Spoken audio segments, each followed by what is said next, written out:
Okay. It is January 7th, 2021.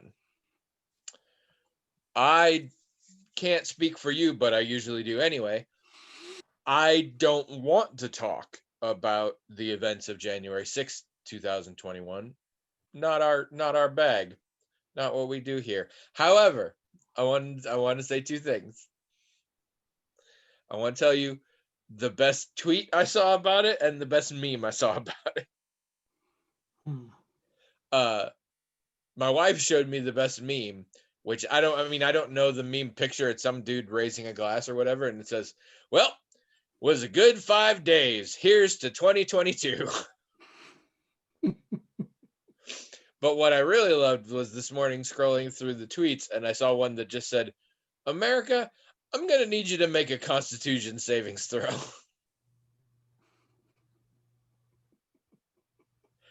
I like that one a lot. Hello, everyone.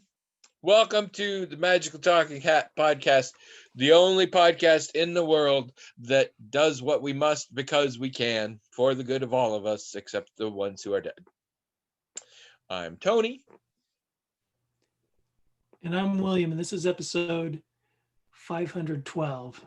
I like that. For a second, it looked like you forgot who you were. No, I assume you were getting the number right. What you just did was put my brain on two tracks, one trying to remember what you were referencing just now, and the other trying to say my bit. And that was absolutely not intentional. What's it from? It's from Portal. It's the Still Alive song at the end of Portal. Yeah. I do not know why, but earlier today I got that in my head, and I was like, man, I love that song. So there we are. For those of you just joining us, crying over every mistake. You just keep on trying till you run out of cake, and the science gets done, and you make a neat gun for the people who are still alive. Right. Weirdly, I feel like my favorite line from that is, "I'm being so sincere right now." The start of the second verse is, "I'm not even angry. I'm being so sincere right now," and I'm like, that. When people talk about how to define irony versus coincidence, I'm like, hey, here's a good example. For those of you just joining us, welcome. You're only 511 episodes late. We have a hat. It's right over there. You just can't see it. It's not his hat. It's past William. Point behind you. For those who are on YouTube. Wait, I got to point this way. This way. Yeah. There. It's right over there. The hat's right over there. In my world, not in his. Technology is confusing. We have a hat. It's magical in that it has its own email address, themagicaltalkinghat@gmail.com. People, all you wonderful people, and some of you who haven't yet but should and will, write into that email address, themagicaltalkinghat@gmail.com, with little notes, comments, topics, questions, things like that. The hat magically, on its own, transmogrifies the emails into little note cards, manifest physically with the information written on them, that manifest physically within the hat itself. We, its science-doing servants, draw the note cards out of the hat at random, read them on the air, talk about them till we're bored, do that for about an hour. That's the whole show, except the parts that aren't, which is most of it. I really am getting too much into the visuals these days. It's going to be sad for the people who are just listening. But given I think there's like 6 people who consume this at all, there's probably only 1 or 2 that are just listening. I don't know. I don't know either. Has it? Oh, we did this on New Year's Eve. We did. So this is our first one of the year. Yep. But just barely. Yep.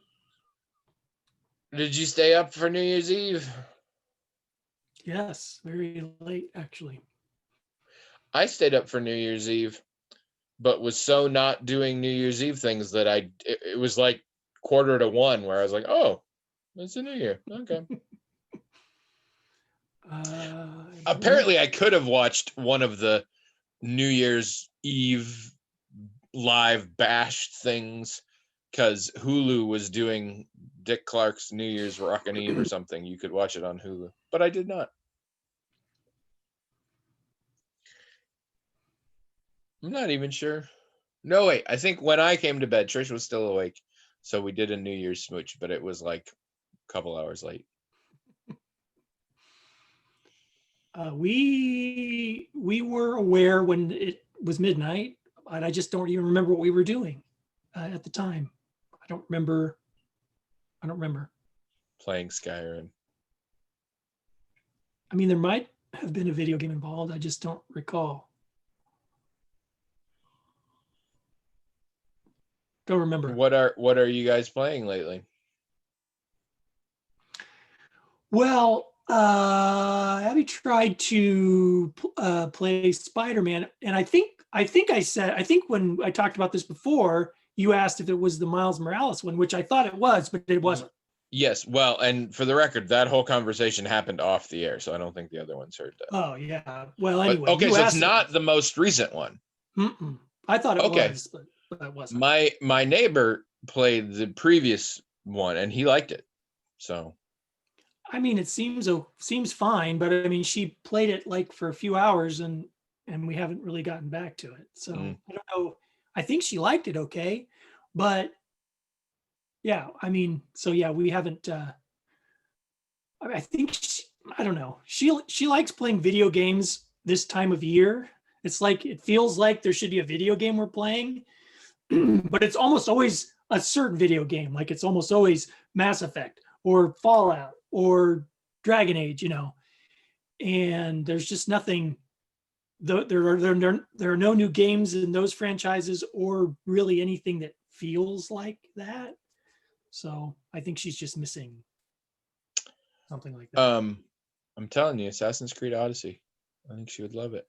Well, she might, but then she might feel obligated to play all of the Assassin's Creed games, and I'm not sure she wants to play them all. Like, I don't think she needs to per se. The game before Odyssey was kind of a reboot.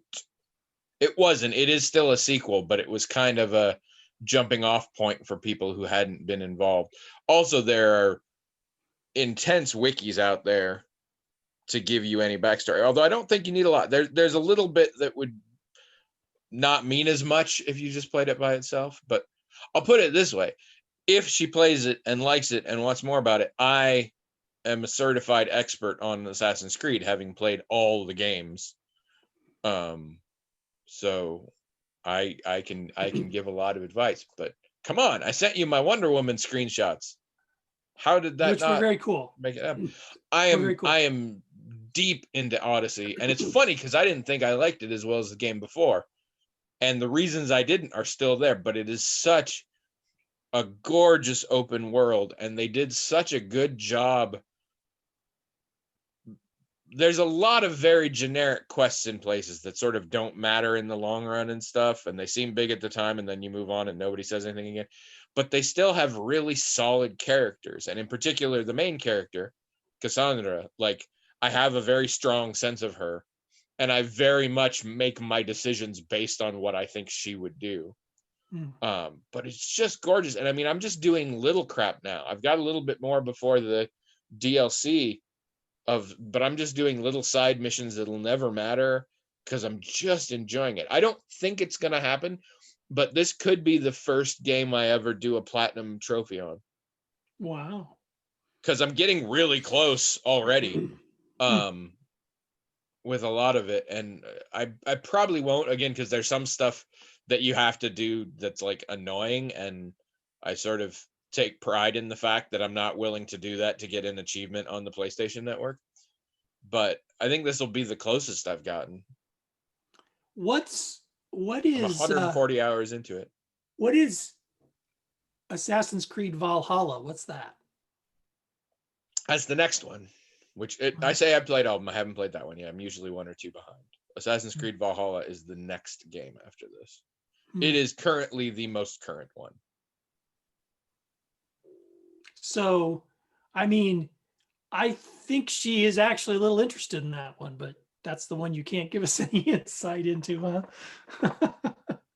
No. The one that she might be interested in. And I don't know that you can look like Wonder Woman in that one. Oh, yeah. It's funny though, because there's a thing, and it's really cool. And these new, like I said, since the sort of soft reboot, they've been doing this, and I really like it. Whatever equipment you can get, you can change your pieces of equipment to actually look on you like any piece of equipment you've already found. And so if you got an outfit that you think is really cool, and then that's what happened. I got an Amazon outfit from something, and the stats were really good. It was awesome.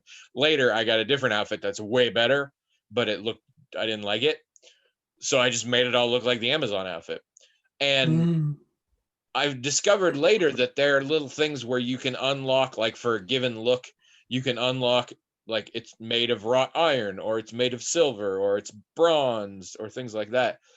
And those are often linked to like hitting a certain level or whatever. So the Wonder Woman outfit is not a real piece of outfit.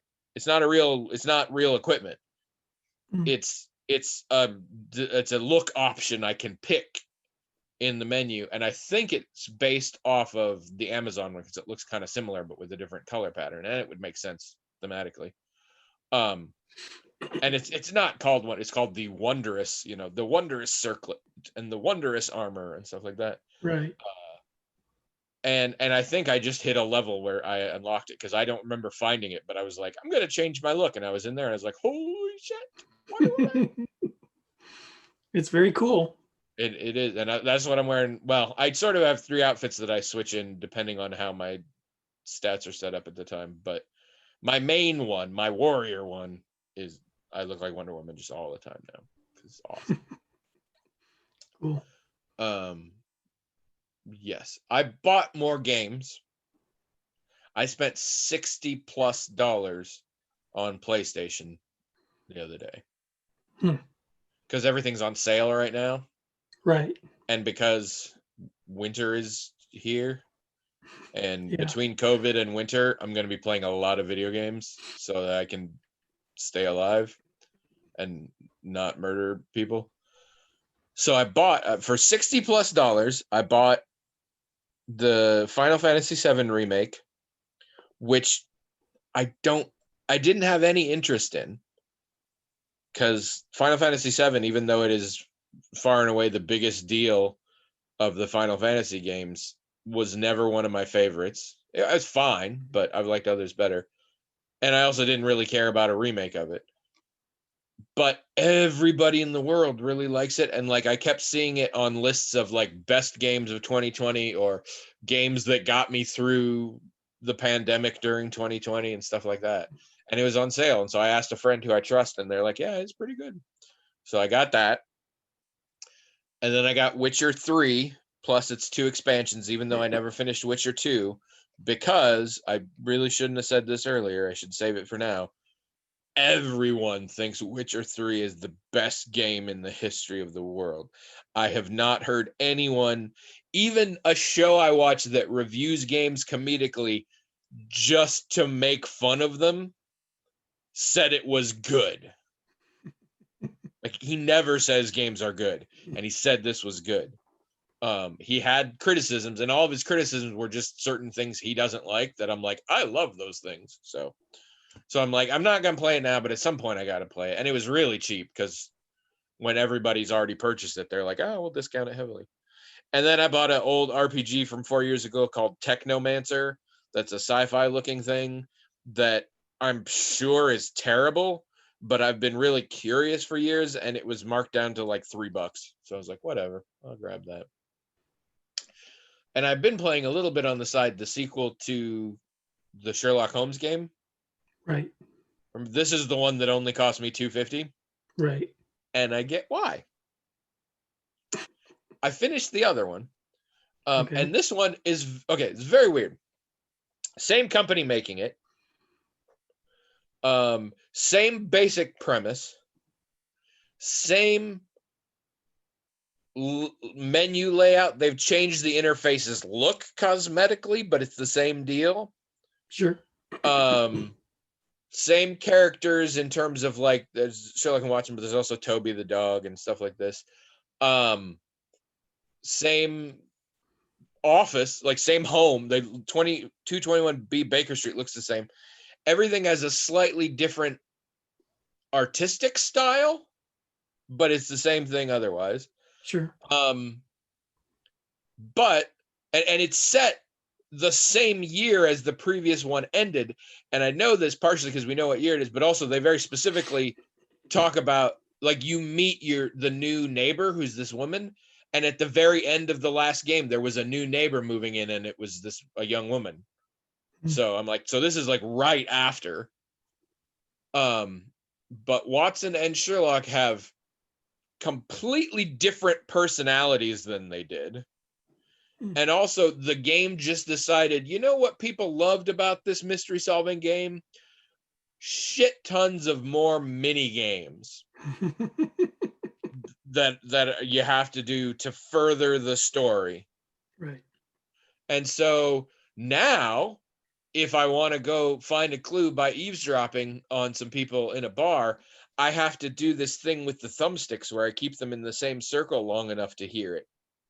Or when I send my little street urchin Wiggins to go find out some shit for me, I have to do it. I have to become Wiggins and tail some motherfucker down the street. And then when I'm blocked off for whatever reason, I have to go a different way, which at one point includes hurriedly offering to clean someone's chimney so I can climb up to the roof. And guess what? The chimney cleaning, a mini game, which if I don't succeed, I suffocate. You suffocate? From the fumes. Wow. But I can't just climb the chimney. I have to clean it like I said I was going to. I did it 4 times. On the 4th time, I got out the top and then the screen went black and it said suffocated like it did all the other times. But then the screen lit up again and I was out on top of the roof. It was fine. And I was like, fuck this game just in its entirety. And then I remembered an option that still exists here, that existed in the old one, that I never used in the old one. You can skip pretty much every minigame. You can hit a button and say, yeah, I don't want to do this. And just shit that doesn't make sense. There's a big thing where you like, because you know how there's a big trope with Sherlock Holmes that a person, he sees a person and he like looks them over. And by looking at them, he can tell like their whole history and all that shit. Right. That's in this game. When you see somebody, you do a character portrait and you basically look over them and you have to find spots and they give you like hints about the person. In the new game, some of those hints are left up to me to decide what they mean. So like I'm doing a profile on this kid and I get to the thing that he has red eyes and I have to pick if that means he was crying recently or has conjunctivitis. Also, I don't know if I got it right, and I don't know what might happen if I had gotten it wrong. So it's just something to make me more nervous that I've got stuff wrong. Also, the game has a difficulty level, which I don't understand how that works either. But so haven't finished the first. Also, I have a daughter. I mean, Devil's daughter, you might have guessed. But yeah, I have a daughter in this one. She showed up because her boarding school flooded, so she's staying in Watson's room. Watson's sleeping on the couch. It's not weird. But she's not my real daughter because it came up. Apparently, I'm the guy who killed or is responsible for the death of her real father, and I just never told her. And Watson's not allowed to tell her because if he did, I'd lose her. And I don't want that. By the way, the Sherlock from the first game, I don't even think would have known what a child was. Also, the Watson from the first game was rock stupid. It's very confusing now. They also both appear younger than they were in that game. But anyway, so it's not very good. and I haven't really gone back to it recently. But I might try one of the other ones because I really like this thing where I play 2 or 3 games, and when one is getting boring, I switch. Like that's proving very nice. And then when I get bored of that one, I switch back. Excuse me. I'm on a roll tonight.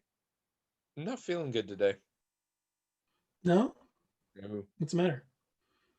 Well, I don't know entirely. I mean, I felt mostly queasiness, and I've had some intestinal issues, and I don't know what has caused it, but I will admit there is a prime suspect. Last night, I ate an entire medium meat lovers pizza in one sitting. And for some reason, the dude who made it, I assume it was a dude for some reason also, really went heavy with the toppings. So there was a lot of meat involved. And I regretted it last night, and today I'm wondering if that's why I'm regretting a lot of things. But yeah, I've not done well today. Which is why also today I've eaten 1 yogurt and 1 banana. Oh, and I just had a tangerine. So what's been up with your week other than a little bit playing Spider-Man? It seems like we've been watching stuff, but I don't know. It hasn't made much of an impression. We've been playtesting that game every Saturday since it started. So we did Yeah. that this Saturday.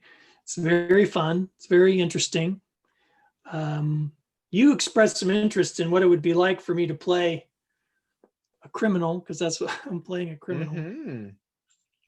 Or maybe what Yeah. interested you was I was playing myself as a criminal, basically. Well,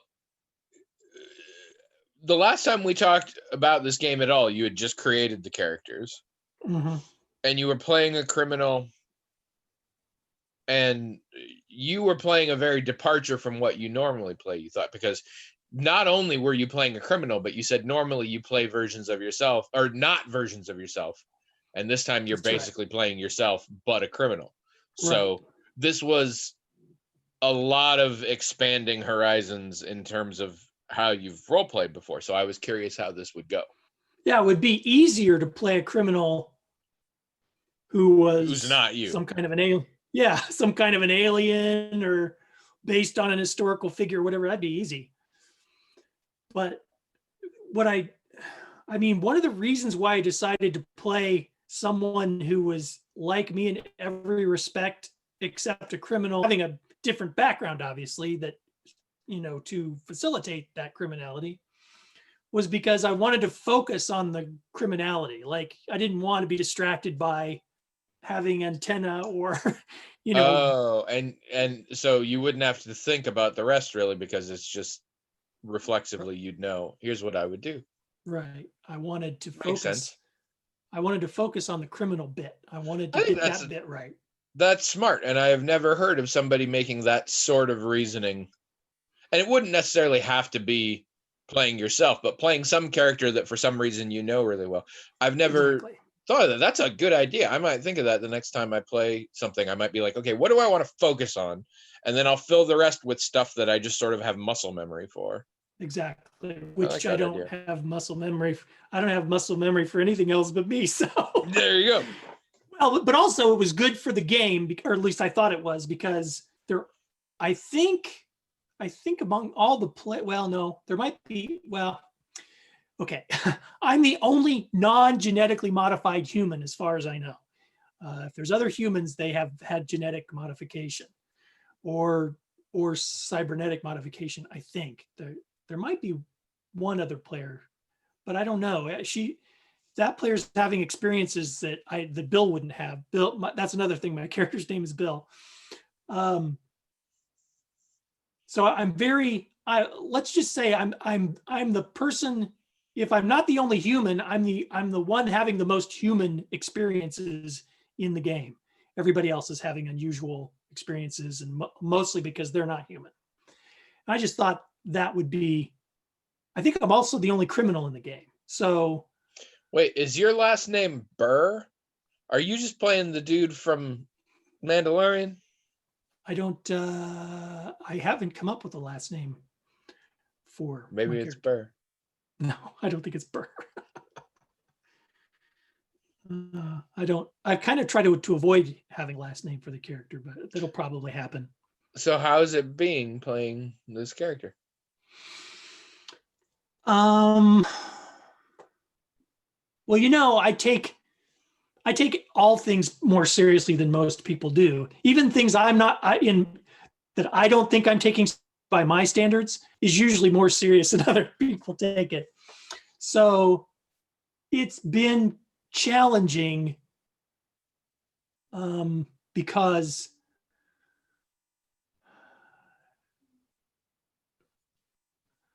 it's challenging in a very specific way. It's been challenging to explain why it's challenging. It is challenging to explain why it's challenging because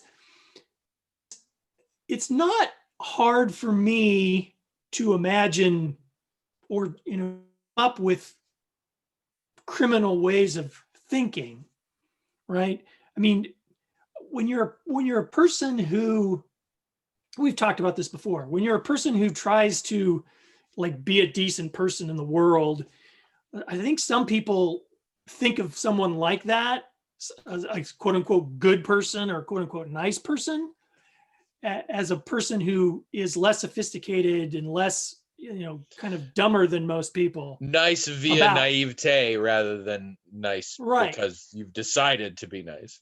Sure. But the fact of the matter is, if you're a person who like thinks about what the right thing is and tries to do the best thing in certain circumstances, the fact is quite a lot about being bad. You just choose not to do that.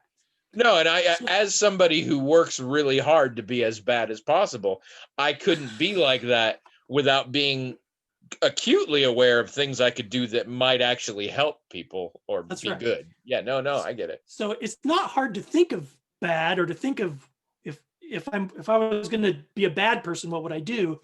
The difficult thing is in resisting the impulse to do the right thing. Right? It's like, even while you're playing this character, you kind of trying to improvise in the moment and you start to do, for lack of a better term, the right thing or the good thing. And it's like, whoa, no, that's not what my character would do. My character would do this thing, So it's been challenging in that respect, not in thinking about what the bad thing would be, but in fighting that impulse. But also another way it's difficult is when C.S. Lewis wrote Screwtape Letters, which I still have not read. I really want to. I think it's excellent. The Screwtape Letters. The entire premise is brilliant to me, and I think Lewis is a good writer. So. Well, and it's well executed as far as I'm concerned. But he did talk about how it really messed with his head to write it, and I've only experienced a little bit of that. Like, not even so much from playing the game, but from like, since we've been playing it every week and you have some time to think about what happened and what you might want to do next. I spent a lot of time thinking about Bill and what he's doing, what he's experiencing, and what he might want to do. So the whole experience of both playing and thinking about the character for extended periods afterwards, and I'm taking notes in a notebook and everything. Sometimes afterwards, I feel like this doesn't feel good. I mean, it's just a character. It shouldn't matter, but it doesn't feel good. No, and that is a thing. And I've discovered that in my friends. I've also in the video game things where you have morality choices and you're like, I want to see what the bad guy is. Like, oh no, this is not good. But yeah, no, I try. I mean, and I don't. You might already be on this page and you might be explaining it the way you're explaining it to make it clearer and easier to explain. If I was going to give advice based on what you have said, I would say stop thinking of him as a bad guy or things like that. Figure out the motivation, because here's the thing. Unless they're really poorly made, villains aren't villains and bad guys aren't bad guys for the sake of being bad. They're perfectly happy to do good things when it serves the purpose or, doesn't interfere with others. So you can be a good person, except for in the one way that, you're willing to kill anybody to get money, or, whatever. Well, you're right in pointing out that I'm only using that terminology for Yeah. ease of use. The fact of the matter is, this character, most of the time, he's breaking the law. He doesn't think he's doing anything wrong. I mean, because the laws are unjust. He's fine with that. But the things that bother even his conscience, because here's the thing, he breaks laws that he thinks are unjust, and he's fine with that. But that means he's breaking the law. That means he's vulnerable to being caught and arrested, right? And he doesn't want to get arrested. Also, he's taking care of other people besides himself. So there are going to be times where, to protect himself and or others and or the criminal enterprise in general, which he generally thinks the criminal enterprise is a moral good, actually. But sometimes, to protect them, he has to do things. They're protecting something good, but they're also bad. He has to do means that are justified by the ends. Exactly. He has to choose the lesser of two evils, things like that. Right. There are moral dilemmas. As long as you've got what motivates him in place, I think then you're all set. But I think I also want him to not like doing those things. Which is great. Yeah. I want there to be, like, I think of him as someone who, like, one of the questions that Dave Avid is the GM for this. One of the questions he wanted us to consider was, there was a war, right? A galactic war. And so he wanted to know where the characters were when the war ended. And for this character, for Bill, he was doing his job. He was washing dishes or whatever. And when he first heard that the war had ended, he felt guilty, because he was glad that, there would be, that the war was over, and people wouldn't be losing their lives, including, the working class people that he knew, right? But that it weighed more on his mind how the end of the war was going to hurt business. And he felt bad about that, but that's what was going through his head. That's the kind of person I think of him as someone who, because of the situation, because of the choices he's made, he has moral clarity when it comes to breaking laws that he thinks are unjust. But because that puts him in the criminal world, he has to do certain things that he still feels justified doing, but that he feels more conflicted about. Yeah. And that, to me, that makes him an interesting character to play. Absolutely. But also hard. It is hard. It's challenging for sure for me. But now, challenging knowing what he would do in a given situation, or just challenging to then say the words, Bill's gonna do X? That's an excellent question. Because I've been speaking as though you were saying the former, which is a thing that can happen. Yeah. If you're saying the latter, that's just you, dude. I don't know what to do. No, there's a couple things. It is difficult for me in the moment, and kind of in an improvisational way, to just to get in that space so that I'm thinking of the things instinctively. Yeah. So there's that part. But there is also, a sort of a visceral reaction to, just speaking in his voice and saying things that, I mean, you're right. It shouldn't be a thing that bothers me. It's just a game. It's just a role. Well, or it's something you can express at the time.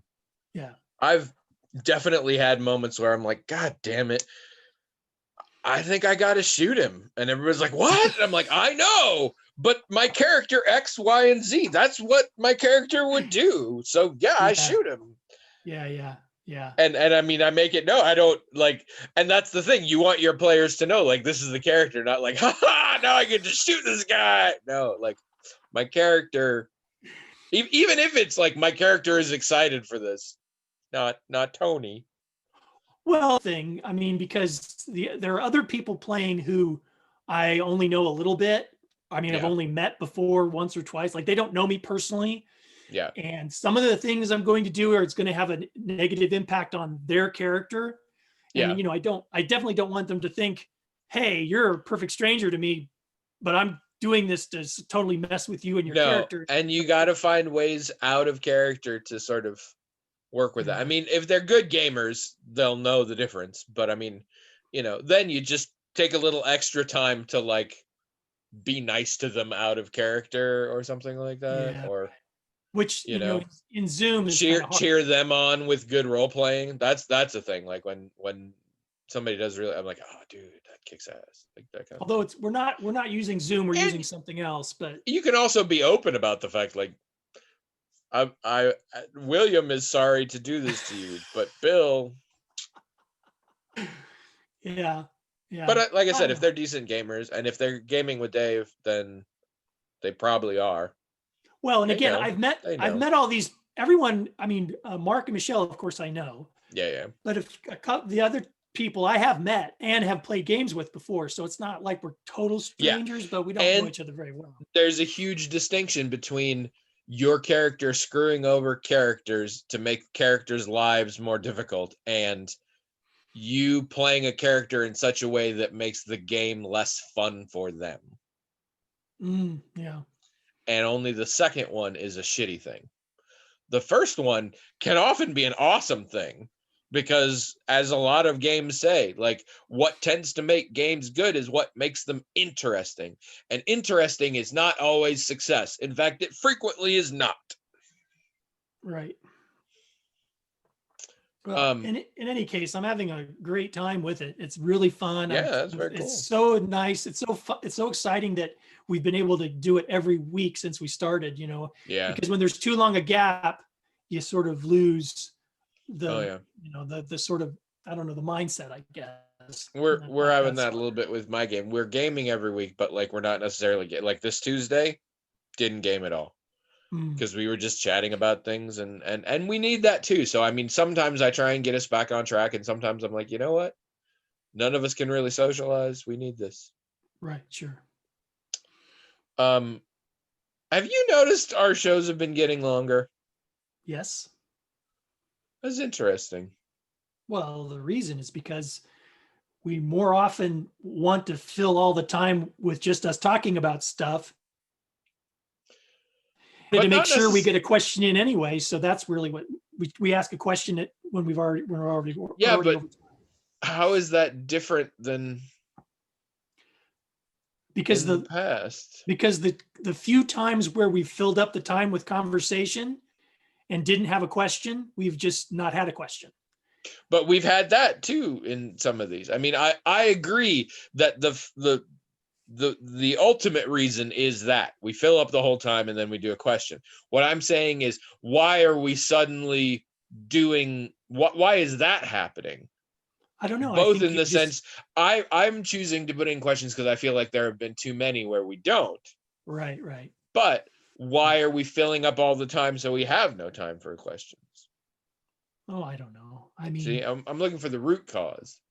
I honestly, I'm surprised since we started doing it like this that we don't do that more often. Yeah, I think it may be a similar thing in that this is one of my few social outlets that Yeah, isn't my wife. Um, and so they're more. I think I may have a stronger need to talk with you than I did before. sure. Yeah, I think that's the That same for might be me. it. But I just recently, when I was uploading the YouTube videos, I'm like, wow, I would say we are getting closer to an hour and a half average than an hour. Yep. Um, to that end, we got to draw a question, but first I would need to talk about something because we have been watching. Oh no, I was gonna say I watched some movies I want to talk about, but I don't think I did. Nothing again. But we have been watching something. We've been watching part 4, the final part of Sabrina. Yeah, we watched that. You watched all of it? Yeah, I thought I mentioned that already. Maybe No. I didn't. Okay. We are halfway through. Mm. As you know, I've always found that show to be terrible, and I've been hate Mhm. watching it since the beginning, and I've enjoyed it because of its badness. But it has really come around on itself. The show is actively making Trish and I angry at this point, and I Mhm. feel like if we didn't know this was the last season, we would be out. Mhm. It's just so bad. And in particular, Sabrina's the worst person in the world. Like, Yep. she's terrible. And it used to be like, well, she's a teenager. I'm like, well, she's a combination of the worst aspects of a teenager. Like, everybody still treats her like she's the good guy, both the people that hate her and the people that like her. No, she's awful. And the only times she saves the day are because she has very specific metaphysical and genetic qualities that allow it, but also to fix the problems she made by being terrible. She's so bad and Mhm. dumb. Everybody in the show is so dumb. And nothing holds it so angry. Like, it's not even fun for me anymore. I'm just like, I'm mad that they were allowed to spend money on this. Like, it's so bad. I don't really know why we kept up with it or why we watched 4 seasons of it. I mean, It was hilariously bad. It was bad with style. I thought it I was really guess funny how ridiculous it was. maybe But maybe that now was it's it. like, no, it's just the random music is still there. I do kind of love that because it's just so bizarre. They're like, we're gonna have a musical number, not a real one. Like, people are gonna be singing, and it's real life. That, like, there, it's not like we broke into musical world. No, people are just gonna sing, not for any reason, and sometimes really for bad reasons, but they're just gonna sing. Also, every teenager in this show is going to be really obsessed with songs that were popular when they were babies or not born. Hmm. That's what I really love. Those are the moments that it's so transparent that, like, people my age are writing this show, because teenagers like a lot of, like, early Queen and shit like that. Billy Idol. I'm like, yeah, that's what 16-year-olds are into now. Yeah, this season they really pushed and pushed this idea that she's 16, she's still 16. Here's And another shot of her naked in a bathtub. There you yeah, go. that makes That's it all the that's been weirder that going for that's been going the whole time. That was going since the pilot. Ugh. right. But this season's got a lot of, a lot of scenes start with two of the uh, characters are in bed together. It's like, what are they living together now? What's going on? Yeah, yeah, nobody's yeah. sneaking into the other person's house for this to happen. It just happens. 16-year-olds are over at each other's houses, spending the night and Also, having sex and whatever. It's like that's I'm weird. I'm gonna put this out there. I think I can say this in a spoiler-free way. There are 3 black women on this show. Total, ever. 3 black women. They are incredibly different characters, different backgrounds, different motivations, different personalities.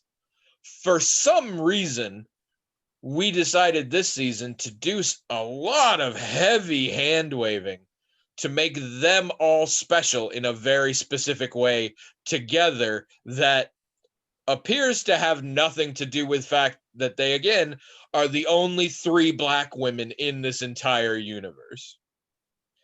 I'm not saying that's explicitly a bad thing. It doesn't feel good, though. It feels weird. One in particular really got shoehorned in. I'm like, you could have used somebody else. It feels weird. It feels like we've isolated, like we've corralled them. Like, oh, the black women are all here and they're this. Mm. And I don't like it. I don't like it. But no, I told you my theory why the show's ending, didn't I? I think so, but I don't. Yeah, maybe we have talked about this, because I remember because there are some really good actors on this show. Miranda Otto, The lead, whose name I can never remember or pronounce, and the one who was Missy on Doctor Who. There's really good actors here, and I think they just got tired of it. They're like, this has been fun, but let's go actually act. Yeah. So, but yeah, we are dragging our way to the finish line, and then it's not gonna be worth it. But also, fucking continuity. And this has been a thing throughout the show, but it is really bad now. This season started with one of the major characters going by a fake name because they were doing some new secret shit. And we know this because somebody showed up pretending to be that character's wife and gave the new name, telling a person about it. The very next episode, that person she had been talking to is calling that guy by his original name. And the one who was pretending to be his wife is now acting like she's his child, which is how she was acting before. But I'm like, did you guys not see the previous episode? She specifically said, hi, I'm the wife of new fake name. And then by the very next episode, he's calling her child, she's calling him father. I'm like, okay, maybe it's a kink or whatever. And then the person who she told this to is calling him by his regular name. Yeah, that was weird. I didn't really follow that. And the ways that they like to pick, this has been throughout too, they pick up and drop plot points. The number of times where Trisha's like, whatever happened to that serious issue where we had blah, blah, blah. I'm like, nothing, it's gone. Or they'll be doing something and she's like, this is the first I'm hearing about this. And I'm like, no, 2 seasons ago, they mentioned it for a hot second. Now it's a big item. So bad. So bad. I think it could have been good. I think it could have been good. I mean, I think. Well, apparently this is based off of a reboot comic called The Chilling Adventures of Sabrina that apparently was really good. Yeah, I mean, it was part of the Archie comics back in the day. No, back in the day. But what I'm saying is they recently rebooted it into a new thing that was, because back in the day she was a teenage witch. And they rebooted it in a way so no, she's a fucking Satanist and things like this. And it was like darker and freakier. And that's what this show is based off of. I don't know if the plot is based off of it, but the premise. And they apparently were, it was really good, apparently. Really? Because it's never worked for TV as far as I can tell. I mean, a lot of the Satanist stuff it feels like, oh, let's be Christians, but it's opposite day. Well, and they play it real light. They play it. It's like a sitcom where someone's a Satanist, like they're Satanists, but in a jokey way. And apparently the comic did not do that, because I was really impressed at first. I was like, holy shit, we're really going for this. We all worship Satan and hate God. That's pretty ballsy. No, it's not. No, it's not at all. All it means is that we switch around our curse words and our nice words. Yeah, so weird. It's like, this is interesting. Yeah.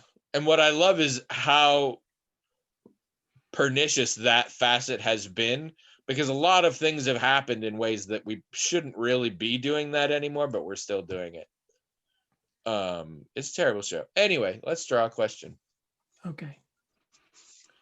Today's question is brought to you by the letter S for Stu. Oh, wow. Stu. Ooh, I like this question. What activities do you enjoy that, by doing them, are positive indicators of your mental health? And this is a tricky question to me, because if you switched it to negative indicators of your mental health, I could answer this question in a heartbeat and I would have a lot of very specific answers. There are a lot of things that I do that I enjoy doing, but if I'm at a point where I enjoy doing them and I'm doing them, that's not a good sign that I'm doing well. Like self-destructive behaviors that I want to do. And it's a positive sign when I don't want to do those things. But the opposite, I feel like there are some. I mean, I guess exercise is a good one. because I do enjoy exercise, but there's that lift to get to it, to be like I come up with excuses not to do it. And then when I do it, I like doing it, and I like that I did it. And so if I get to a point where I'm doing it regularly, I'm like, that's a good sign.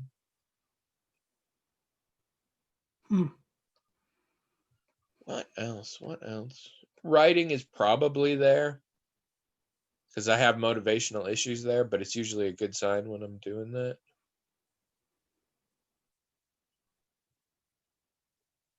I don't know. I feel like there should be more of these. What do you think?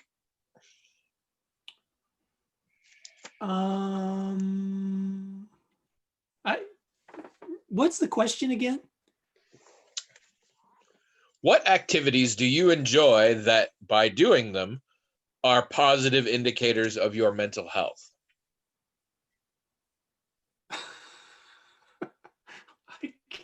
I cannot think of a single thing. I mean, I can think of things I enjoy, but I don't know if I've ever thought of them as being positive or negative That indicators. you like doing, and they're good for you too.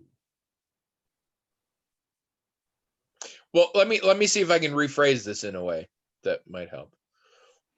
What are things you do that you think are good for your mental health that you're not doing just for the sake of your mental health, but because you actually just like enjoying that thing? The podcast. I think it's one of those That's things. a good answer. I mean, I think that's a wrong answer. Why? Why is it wrong? I don't think this helps your mental health at all. I think this is slowly deteriorating you into some sort of monstrous creature like I am. But I mean, it fits the paradigm. Yeah, I could see that. I think that is probably a good one, and it's probably true of me as well. Just about anything I do with Abby is that way. I think the role-playing thing that we're doing, helping Dave playtest, I think that's one of those things. Today, I pretty much anytime I'm doing like writing or what I consider productive work, you know, in my job, you know, I'm sort of self-employed. Like today, I worked on my website because I was having a problem with the I redid the website a couple years ago, and I never had it figured out, the webcomic. I had it in a gallery, and the gallery, there was no way to display the pictures in a way where you could read all the text, and it was a mess. And I think only somewhere between now and a couple of years ago when I first did this, I think they've improved the options for how the gallery can look, so that I could finally find a way of displaying the pictures. So now you can read it. Although the downside is that when you go to my webcomic now, when you open it, the first comic is there. The comics sort of all go by until all 104 of them go by. So if you go in to read my comic now, every time you go to it, it'll start with the first one. So let's say you read up to the 50th one, you're going to have to scroll and scroll and scroll to get to the 50th one, which isn't that big a deal, but it's not the way I prefer it. I'd rather you'd go someplace and there'd be like a whole bunch of thumbnails, and you can read them one at a time. Yeah. And then if you end at 50, you can just go in. Well, anyway, so this is the way it works. It's not perfect, but I had to take almost the whole day to put them in order and all of this stuff. And even though that was work and a lot of stuff that didn't feel like I was creating anything, it still felt like I was, you know, taking care of my business, you know. And that's good, because that's a really good webcomic and people should read it. Well, also, I had a chance to sort of read most of it and feel good about that, because I appreciate you saying that it's a good webcomic, because as I was reading it, I thought, this is actually not too bad. Well, and full disclosure, I haven't read it in like 10 or 15 years, but I imagine it holds up.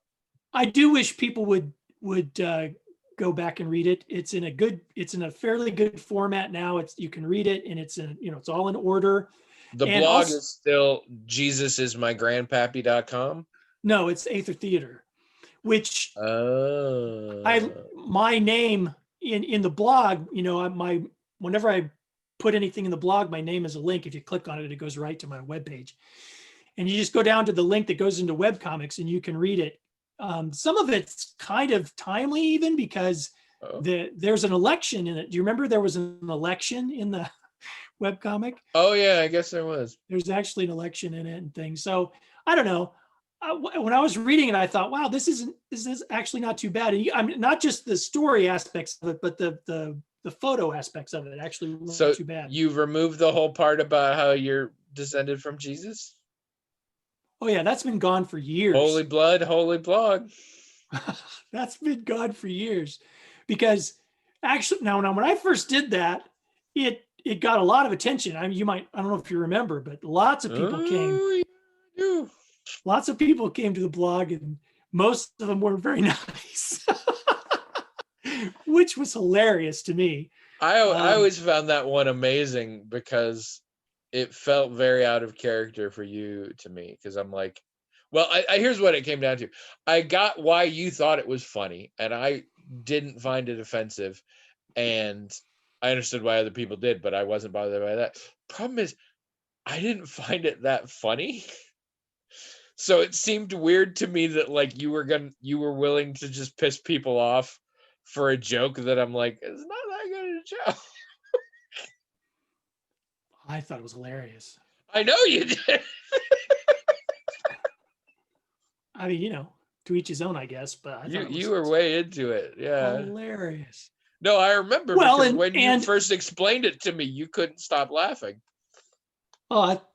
And I thought, and the whole time I had it up there, and every time someone would come and be mean about it. Now, and don't forget, this is the blog that gave us What Do Heck, which I still use to this day. Now, another part of it, though, that maybe you don't know about, or maybe you do, and it doesn't mean anything to you personally, but another part of it was that when people would come and they were mean, I was so amused by this that it didn't make me mad or whatever. And so I would respond to people, but I mean, I don't think I made fun of them, but I think you forgave them a lot, if memory serves. Well, I actually, I think I was pretty nice to them. No, but I mean, very explicitly forgave them. Sure. May have called them my child on occasion. Yeah, stuff like that. And the thing is, though, you turned to the other cheek hard. The thing is, which was also really, really funny to me, but I actually got compliments from people who liked that whatever I was doing, that some toxicity would come in, and they thought I was really good at disarming it, right? And I wasn't trying to make the person feel bad or humiliate the person, but I definitely didn't take them seriously, and I didn't take myself seriously. And I think a lot of people found that to be very refreshing. I mean, I had more than a few. And that's where it surprises me. I didn't have any problem with it, but you not taking others seriously is a weird concept in my head. In my mind, you take everyone very seriously. But you very much didn't. I don't. I mean, I think, I don't know. I think most people who know me, I mean, I know a lot of people who I've known personally, maybe including Abby, she could maybe speak to this, where one of the things they like about me and their relationship is I help them not take some of the things in their own life too seriously. Now, things is a different issue. Things versus people. The idea that there are people out there who have these horrible, toxic ideas, I could see you not taking seriously. Right. People coming to you and speaking to you via the blog. That I have a harder time with. Well, that's what I mean. I didn't attack them personally or put them down or try to humiliate them, but I did critique their ideas and show how sometimes they didn't make any sense. And I tried to do it in a way that helped them understand that it wasn't personal. I didn't even know them, but Yeah. No, and all commendable stuff. Why did you change it? Why did you change it? Because it wasn't doing, it wasn't bringing traffic. It wasn't, the whole idea of it sort of lost its luster, and I just needed to do something different. So, but I did that a long time ago. I kept everything the same except the name, and I changed a few other things. And then I didn't keep up with updating the all of the software and stuff behind the site. So there was file corruption and all this stuff. And so 2 years ago, I changed the site to something else that would be easier for me to maintain. But long before that, I changed it to Aether Theater, like probably at some, I want to say it was before we started this podcast, but it was probably after. It's possible, because I mean, I think I remember linking stuff to Aether Theater, but yeah. I just haven't hung around since back when it was. So right now, if you go to Aether Theater, wait, so that domain's open? I can snag that domain? Yeah, I think so. Oh, I'm all over that. But right now, if you go to Aether Theater, you can get a link to my books, which I would love it if everybody read them, but it's up to you. A link to the music that I've done with my friend Chris, a link to the movies, the short films we've done, including the one that you were in, a link to the webcomic, a link to some short fiction that I've written. So lots of the stuff, not all of it. Oh, and there's a link to the other podcasts I've done, but only 2 of them, because it's going to take me a lot of work to put the podcast that I've done with my brother Scott and with Jazz on there. So it's still not done, but. Wait, so what is on there? Oh, you mean only 2 episodes? I'm sorry. Yeah. An episode of Screenshots and an episode of Okay. I was like, so besides those 2 podcasts, you did 2 other podcasts? No, there's just the 2 episodes. Grape Shot, yes. So. And for those of you who haven't been around since the early days, Williams' novels are unfortunately titled through no fault of his own, but they are very good. I highly recommend reading them. If you go to Aether Theater and you go to the link that gets to my books and you purchase them on the site that I haven't posted on lulu.com, I get more of a commission from those than if you were to get them from like Barnes and Noble or Amazon, but you can get them at Barnes and Noble and Amazon too. So is there an electronic version on Lulu? Yes. Yes. Really? On all of you can get every type of ebook format. You can get them in Lulu or at Barnes and Noble or at Amazon. And but if you want to find them in any of those other places, you have to look under my pen name of Clifton D. Hawk. That's not under my name. So, it's middle initial D. It's not like Clifton D. Hawk. Yeah, middle initial D. Or D. Maybe I'll buy them for my Kindle then, because I haven't. Well, first of all, I only ever bought the first one. I always just read copies from you or the others because I'm a bastard. Right. No, that's fine. But also, maybe it's about time I reread them, so maybe I'll grab them from my Kindle. That would be very kind of you to do that. But you can see our award-winning short film, Inquire Within. It is award-winning. It is literally award-winning. We got love it. The long form category award at Cedar Falls Film Festival. You know what was the most interesting to me about the feedback I got on that from one of the judges was he said when he first watched it, he was concerned about the pacing, but then when he watched it with an audience, he understood why it was paced that way because when people reacted to it, I mean, when Gert and I edited it, we thought about, the audience reaction. We wanted the audience to have and apparently we did it exactly right because when we screened it for an audience, oh yeah, it was pretty much perfect. The beats hit just right. Yeah. No. Right. But the judge, when he watched it, he didn't take that into account, I guess. But later he realized that we actually edited it quite well. For being a really simple comedic film, it has tension in it. And there are places where you play it out and places where you cut it and things like that. And so, yeah, there are things that on paper seem too long, but it's very intentional. The Yeah, I edit thought it is was- not at all haphazard. And the only reason we didn't make the best of the whole show, we lost to a really awesome film that was just gorgeously shot. But Mm. of the finalists, it was us and that film, and I'm going to be honest, a really shitty film that just happened to be the best of the short form ones. So as I've always said, we got second place at that film festival, but we won for our length. So award winning. All right, people. Yeah, I think it's still good. I think Will versus Chocolate's good. I think they're all good. Yeah, I haven't. I rewatched Will versus Chocolate more recently than the. I don't even remember what the Green Machine one is called. Junior Park Patrol. Junior Park Patrol. Yes, but mine's the best. Anyway, Yeah. It's not bragging if it's true. All right, people. You were great in it. You were so good in it. It was just awesome. And I credit that to Percocet and Diet Coke. I was on so much of both. We had the timetable, so I knew when I could take more Percocet during the shoot. And the big old chair I'm sitting in has a 2-liter bottle of Diet Coke in it that I would pull out in between takes. And Trish was there. She's credited as the Tony Wrangler. As the Tony Wrangler. Yes. Yes. We did it at Mick's mom's house. Oh, yeah, man. Awesome. That was a great time. It was a great really shoot. fun. Really fun. I was high as balls.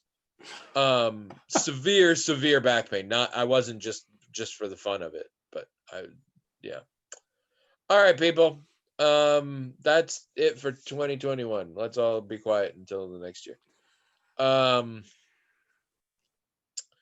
we'll be back next week. And in the meantime, you guys stay safe and sane and all that jazz. And some sort of funny ending.